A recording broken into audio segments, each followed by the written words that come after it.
शुक्रिया भी अदा करता हूं कि आप यहां आए और आपको खुशामदीद भी कहता हूं। मुझे अभी अंदाज़ा हुआ, आपके टीचर्स बोल रहे थे और कुछ आप आपस में गुफ्तगू कर रहे थे, मुझे अंदाज़ा हुआ कि आपके कॉलेज का जो मीडियम ऑफ इंस्ट्रक्शन है वो इंग्लिश है। आप में से कोई ऐसा शख्स है जो उर्दू नहीं समझता? अपना हाथ खड़ा कीजिए जिसको उर्दू बिल्कुल समझ में नहीं आती। अच्छा, चूंकि आप सबको उर्दू समझ में आती है तो हमें किसी किस्म का कोई ऑब्लिगेशन नहीं है अंग्रेजी बोलने का। हमें किसी किस्म का कोई कॉम्प्लेक्स नहीं होना चाहिए कि हम ये गुफ्तगू अंग्रेजी में नहीं कर रहे। और इस सबसे पहला मैं मैसेज आपको ये देना चाहता हूं कि जो कॉग्निटिव साइकोलॉजिस्ट है ना, जो कि लर्निंग के साथ अटैच्ड हैं, वो ये कहते हैं कि बेस्ट लर्निंग हमेशा अपनी मादरी जबान में होती है, बेस्ट लर्निंग।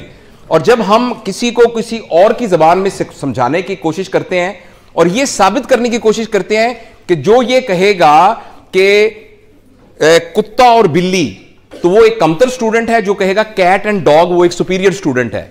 अगर हम ये समझेंगे और हम ये कहेंगे बेटा आप खाना खत्म कर लो, उसके बदले कहेंगे बेटा फिनिश करो, तो हम समझेंगे कि ये शायद ज्यादा सुपीरियर है और मुआशरे में इसका मकाम बुलंद है। लेकिन सब कॉग्निटिव साइकोलॉजिस्ट ये कहते हैं कि पूरी दुनिया की जबानें सीखनी चाहिए और बहुत जरूरी है सीखना। एक बच्चे के अंदर 3 जबानें, आइए, एक बच्चे के अंदर 3 जबानें बैक वक्त सीखने का पोटेंशियल होता है। जब वो बच्चा, बेटा ये आप अंदर आ जाइए या बाहर चली जाइए, दोनों में से एक चॉइस है आपके पास।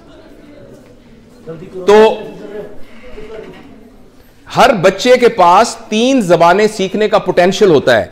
अगर उसके घर में उसके वालिद पश्तो बोल रहे हैं, उसकी मां सिंधी बोल रही हैं और उसके भाई उर्दू बोल रहे हैं, तो बच्चा साइमल्टेनियसली ये तीनों जबानें सीख जाएगा। इसलिए पहला तो मैसेज जो मैं आपको ये कन्वे करना चाहता हूं कि हमारे अंदर बहसीत कौम एक बहुत बड़ा कॉम्प्लेक्स है कि मैं अंग्रेजी बोलूंगा तो मैं शायद बहुत सुपीरियर हूंगा। अंग्रेजी बहुत अच्छी जबान है, जिस तरह उर्दू बहुत अच्छी जबान है, जिस तरह पंजाबी बहुत अच्छी जबान है, जिस तरह सराइकी बहुत अच्छी जबान है, जिस तरह सब जबानें बहुत अच्छी हैं, जिस तरह अरबी बहुत अच्छी जबान है। हम सबको बहुत जबानें सीखनी चाहिए, मगर अपने लर्निंग के मीडियम के लिए अपने दिमाग से ये कॉम्प्लेक्स निकाल देना चाहिए कि अंग्रेजी बोलने से ही मैं सुपीरियर हूंगा। पहला तो ये